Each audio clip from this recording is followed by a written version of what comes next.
Olá, esse é o Conexão.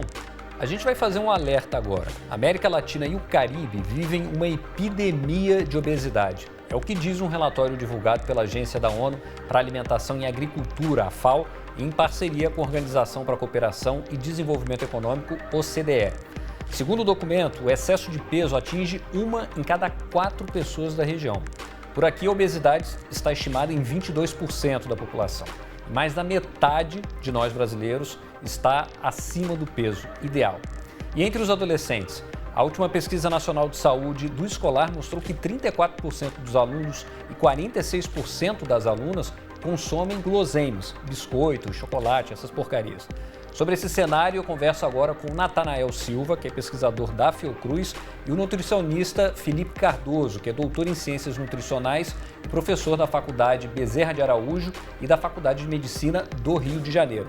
Muito obrigado pela participação de vocês aqui no Conexão. Começo perguntando aqui para o Natanael. Natanael, a Fiocruz fez um levantamento aí recentemente, correlacionando, fatores socioeconômicos com a obesidade. O que vocês concluíram?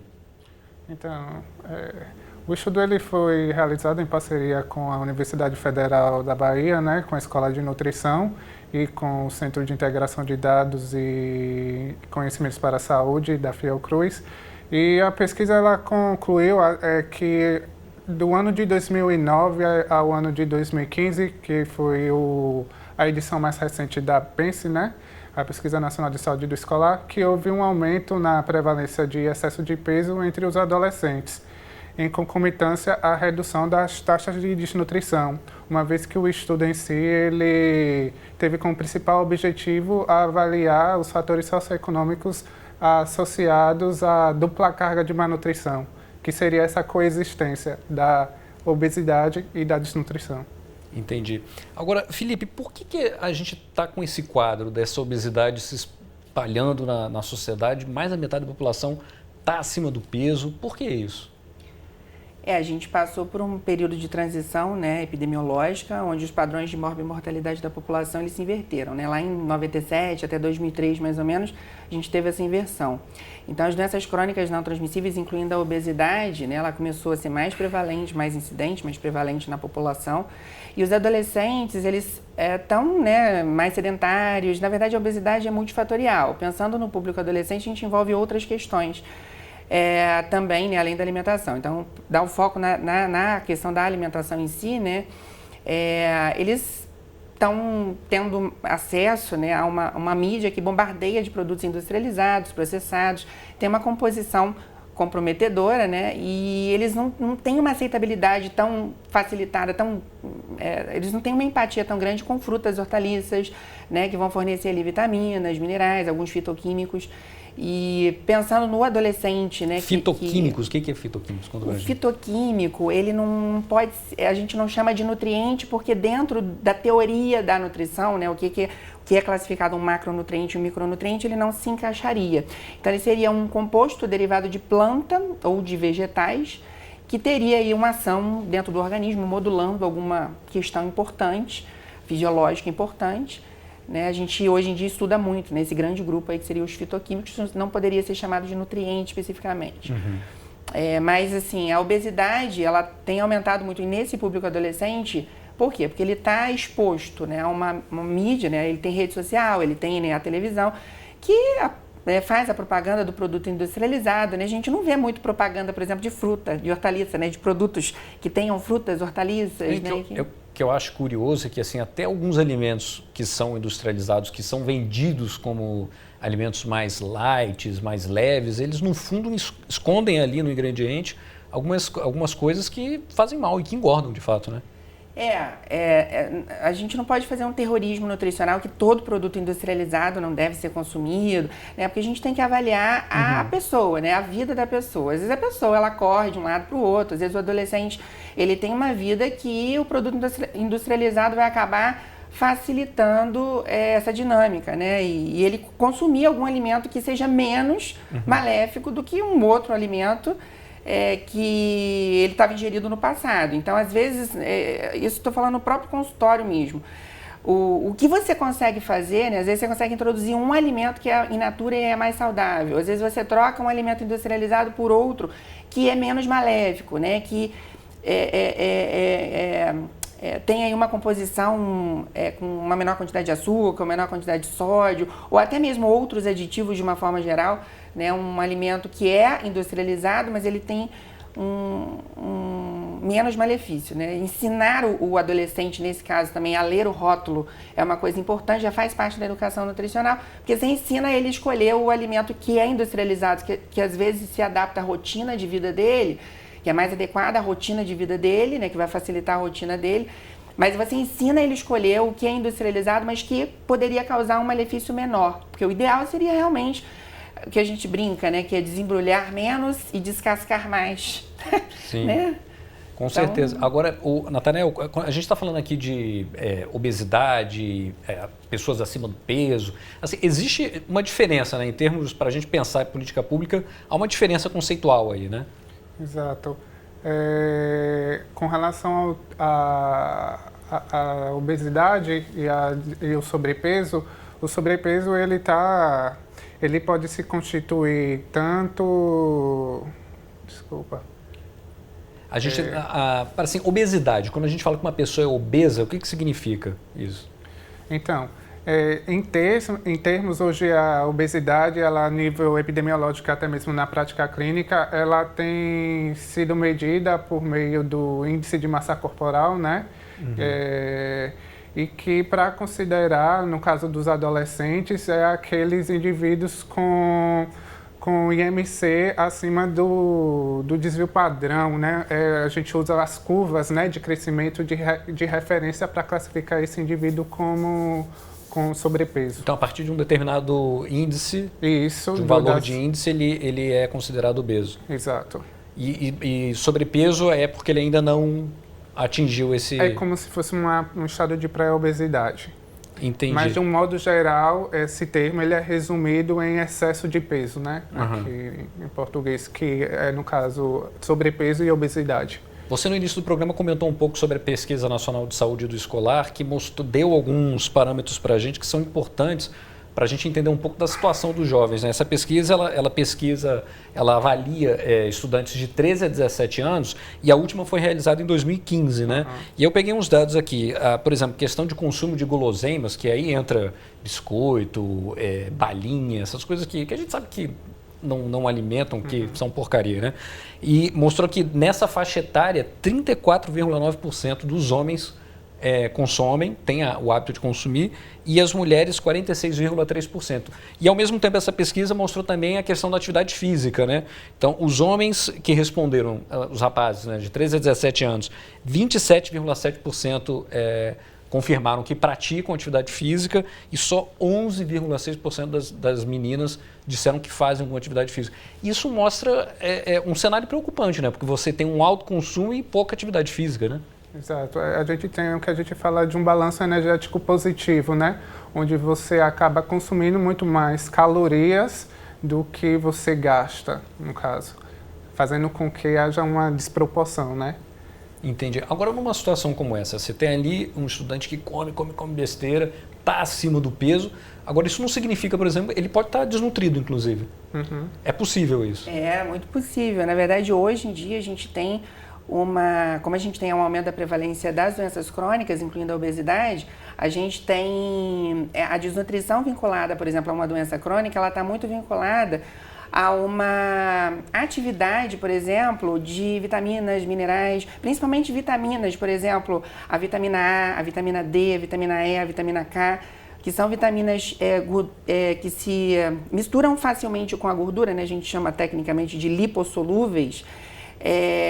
Quando, por exemplo, um indivíduo que é obeso ingere, né, isso se discute hoje em dia muito na nutrição, quando o indivíduo que é obeso, ele ingere as fontes dessas vitaminas, ele não consegue deixar essas vitaminas tão flexíveis para atuação dentro do organismo, né? Então elas conseguem se acumular nessas células de gordura e elas perdem um pouco a sua atividade, porque elas não conseguem chegar onde elas têm que chegar para poder atuar. A gente até usa um termo hoje em dia chamado de fome oculta, que é uma fome de micronutriente vinculada a essa doença crônica, né? Essas doenças crônicas todas, principalmente essa questão da obesidade. Agora, essa questão, por exemplo, a pessoa que é obesa, está acima do peso e tem essa compulsão, a gente sabe que tem um fator psicológico também nesse processo, mas Mas pode ser um pouco disso que você está falando, ou seja, ela está comendo coisas que não estão nutrindo ela e ela permanece nesse processo compulsivamente, por uma carência de vitaminas. Também, né? Eu acho que falar de obesidade, principalmente em público adolescente, é multifatorial, envolve várias questões, né? Por exemplo, uma outra questão que tem a ver com isso que você está falando, é a exposição que a mãe tem, que a gestante tem durante o período de gestação a alguns nutrientes ou a questões como o fumo, como outras questões, ou outros influentes, né?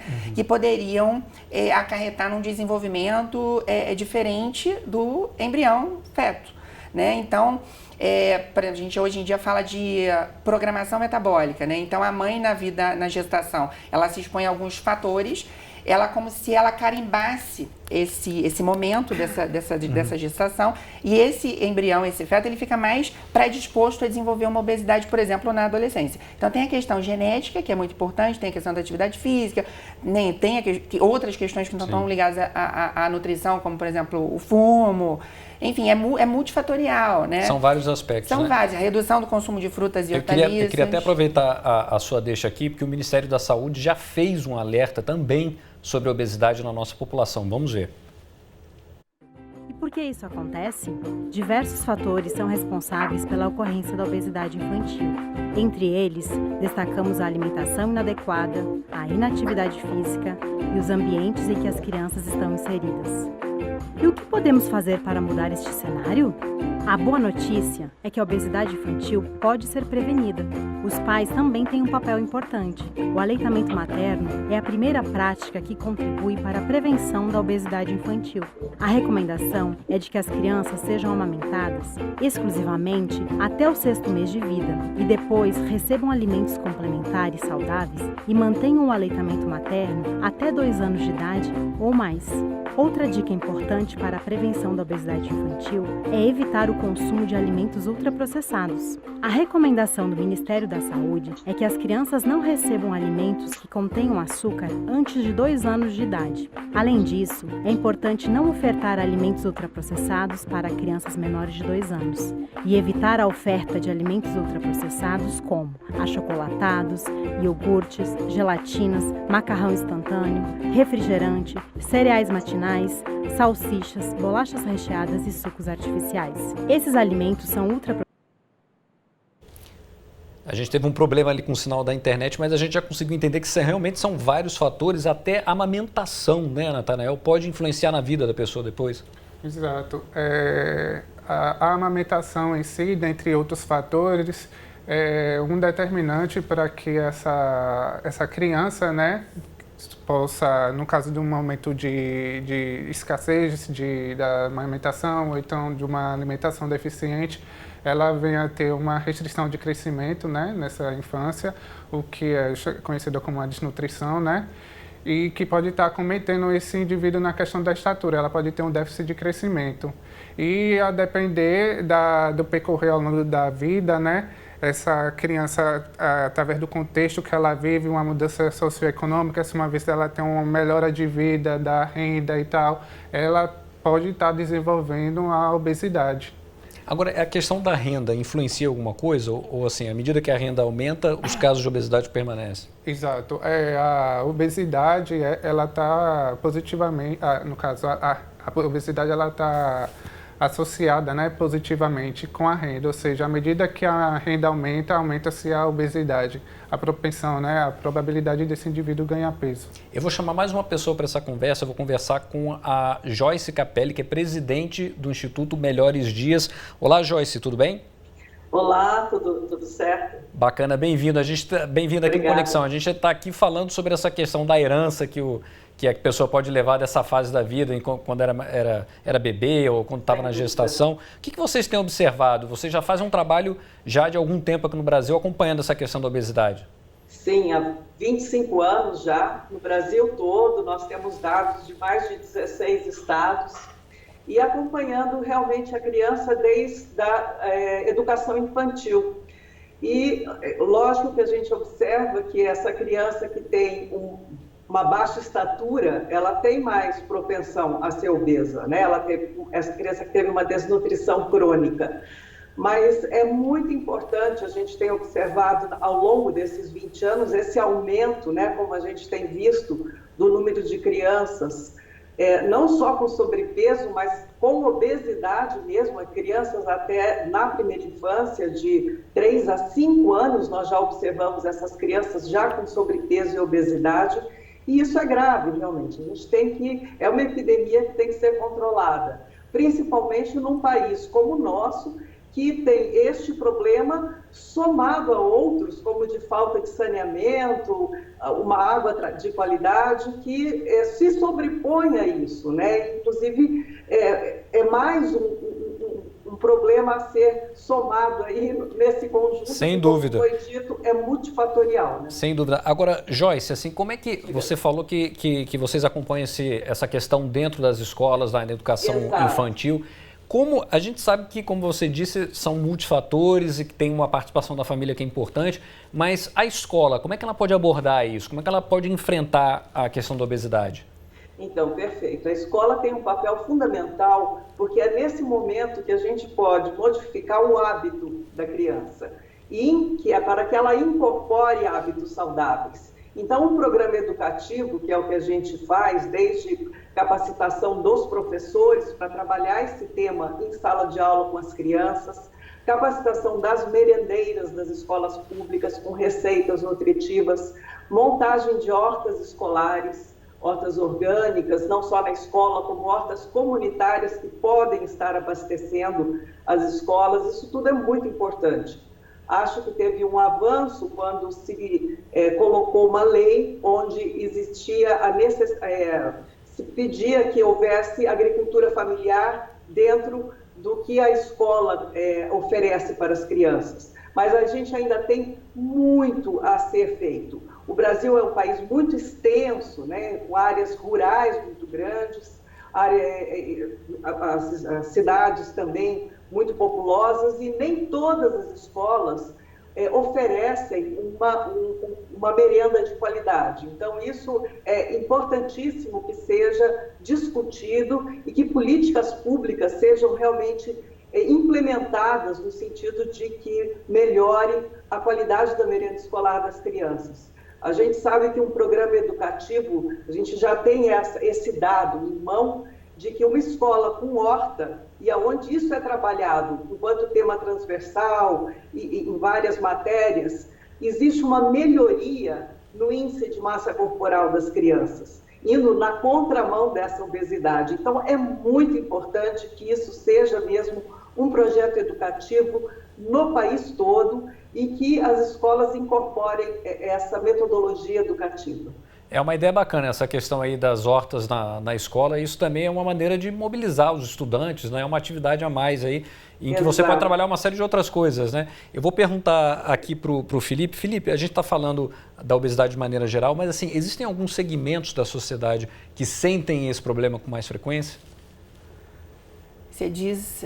Alguns recortes, assim, entre homens e mulheres, existe alguma preponderância ou não? É uma coisa mais... Em termos de consultório, a gente vê mais ou menos um equilíbrio. A gente não vê essa divisão esse destaque tão grande. Epidemiologicamente, pegando referência do estudo, né, a gente viu até mulheres, né, meninas, né, indicando um percentual maior, né? Entre as mulheres é mais comum, então? É mais comum. E tem uma questão também com relação às classes sociais, né, em que a gente observa que do ano de 2009 para o ano de 2015, crianças, por exemplo, adolescentes, né, que foi o público-alvo da pesquisa, a taxa de obesidade se manteve inalterável. As crianças das escolas públicas, houve um aumento, né, nessa prevalência. Na escola pública houve um aumento. Aumento, embora o risco da obesidade continue maior entre as crianças das escolas privadas.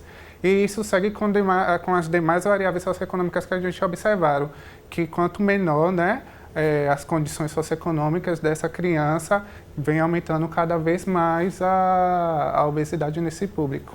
Agora, existe uma razão para isso, por exemplo, no caso das escolas, para isso estar acontecendo? A pesquisa conseguiu mostrar isso? Não. Um fator que é determinante, né, um fator mais proximal, que é determinante na qualquer questão nutricional, é a alimentação, né, e o nível de atividade física dessa população que não foi avaliada no estudo em si. Mas evidências, né, a literatura mostra que, de fato, o contexto alimentar que essas crianças elas vivem, elas acabam sendo esse público, né, que é mais vulnerável do ponto de vista socioeconômico, acaba sendo muito alvo desses alimentos que muitas vezes são mais baratos, mais atrativos e que acabam captando mais. Entendi. No caso dos alimentos industrializados, né? Agora, a gente está chegando mais ou menos no final do programa, Felipe. Existe um parâmetro ou alguma fonte onde as pessoas possam se guiar para ter uma ideia de uma alimentação mais saudável? A gente tem o guia, né, o guia alimentar, né, da população brasileira, né, que é super atual, né, inclusive leva em consideração questões culturais, né. A questão é, por exemplo, quando a gente leva em consideração o público, né, de baixa renda e escolas, como você estava falando anteriormente, a gente às vezes até tem nutricionista, é importante falar isso, nutricionista é representante do município. Só que muitas vezes o repasse que é do estado para o município, né, ele é feito, né? E muitas vezes a gente não consegue executar isso, né, por uma questão de gestão mesmo. Às vezes o repasse não é feito adequadamente, às vezes o repasse é feito, mas por uma questão de gestão, né, e de repasse dessa verba. Essa verba não é repassada adequadamente. Então, mesmo que tenha nutricionista, que a nutricionista monte um cardápio, por exemplo, para nortear melhor na escola, né, isso depende de um conjunto de pessoas, né, que envolvidas na gestão. Vai ter o alimento, inclusive, né? Às vezes até tem, mas a gente estava até conversando, né, antes do programa, que muitas vezes Desculpe, você falou no guia, né, para alimentação brasileira. Alimentar da população brasileira. Da população brasileira, a gente tem até o site aqui, onde ele está disponível do Ministério da Saúde, e é interessante a gente mostrar. Mas, então, essa é uma boa referência para... Tô dizendo o seguinte, né, para nortear o que eu estava tentando te explicar, é o seguinte, às vezes a criança, né, o adolescente em si, ele tem como única refeição do dia a escola, né? Então ele acaba pegando o quê? Muito arroz, né? Muito macarrão, e às vezes até tem legumes, verduras. Algumas escolas têm folhas, né? Hortaliças, algumas escolas não têm. Então é importante salientar isso. Tem uns 8 anos para cá, a gente começou a ver mais frutas, por exemplo, como sobremesa, né, dentro dessas refeições oferecidas no colégio, nas escolas. Agora também tem criança, é importante falar, que tem muita criança que não gosta, que não aceita bem. Então o trabalho de educação nutricional dentro da escola é importante, até para a criança levar isso para casa e até de repente desenvolver algum tipo de atividade que envolva os pais. Por quê? Porque também a criança aprende aquilo ali, mas depois em casa ela não tem um incentivo. Tem criança que tem a refeição na escola, mas ela não... Aí volta para casa e perde tudo que ela não aproveita a refeição da escola, ela vai preferir o biscoitinho da vendinha. Aí fica difícil, né? Exato, e aí até o que diferencia aquele que tem uma renda mais... um benefício de renda maior, né? Porque, às vezes, quando esse que tem uma condição, né, de vida maior, ele vai ter outras refeições em casa que tem uma chance aí de, né, ter aí uma orientação, inclusive por orientação e informação dos próprios pais. Deixa eu falar com a Joyce de novo. Ô, Joyce, a gente está no final do programa. Para a gente resumir, as escolas precisam ficar mais atentas a essa educação alimentar dos estudantes? Sim, acho que também o que foi dito, que nem todas as escolas têm uma alimentação padrão. Às vezes você tem algumas escolas com acesso e outras com menos acesso a verduras, frutas, então padronizar isso é muito importante. E também a atividade física, né, que seja mais estimulado isso nas crianças. As crianças hoje estão muito paradas na frente de uma tela, então isso é muito importante que elas voltem a brincar. É um problema. Sem dúvida. Mas, sem dúvida, a educação nutricional e a formação de hábitos é fundamental e o quanto antes, melhor. Quanto mais cedo, melhor. Joyce, queria agradecer a sua participação aqui no Conexão e parabéns aí pelo trabalho, viu? Muito obrigada, eu que agradeço. Valeu, obrigado. Olha, queria agradecer também a presença de vocês aqui no estúdio. Certamente é um tema que a gente pode desenvolver muito mais, mas de qualquer maneira, obrigado pelos esclarecimentos que vocês deram aqui, viu? Eu que agradeço. Obrigado. A você de casa, obrigado pela companhia. Se quiser rever essa e outras entrevistas, é só acessar o futuraplay.org e até a próxima.